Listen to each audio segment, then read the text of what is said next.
The Duke of York, later known as King George VI, had made two unsuccessful bids for Lady Elizabeth's hand, the first in the spring of 1921 and the second soon after Princess Mary's wedding in 1922. The final proposal in January 1923 was accepted. Mr. Vickers claims in his book Elizabeth, the Queen Mother, that we know from Helen Hardinge that it took the Duke years of persistent courtship and repeated proposals before Elizabeth finally accepted him. Meanwhile, Sir John Wheeler Bennet said there were uncertainties and delays and, although the Duke pressed his suit with dogged pertinacity, he had to be a patient suitor for over 2 years. However, Mr. Vickers explained how Elizabeth Bowes-Lyon twice rejected George's proposals because she was frightened of the restrictions that being a member of the royal family would place on her life.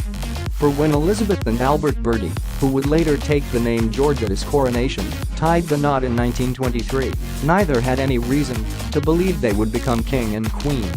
She was the first commoner to enter the royal family since Henry VIII's last wife. The first time George VI became aware of Elizabeth was when she was a bridesmaid at the wedding of Helen Cecil to Alec Hardinge in London's affluent Knightsbridge. Queen Mary, the then Duke of York's mother, allegedly told Lady Airlie, "I have discovered that George V is very much attracted to Lady Elizabeth Bowes-Lyon. He's always talking about her. She seems a charming girl, but I don't know her very well." When Elizabeth turned down George V the first time in 1921, it left him disconsolate, according to Mr. Vickers' biography. Undeterred, the Duke proposed a third time in mid-January 1923 at St. Paul's Walden Bury in Hertfordshire, the country estate of the Bowes-Lyons.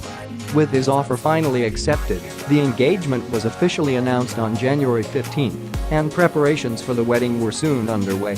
Elizabeth received a sapphire and diamond engagement ring, which she later swapped for a pearl and diamond one in the 1950s.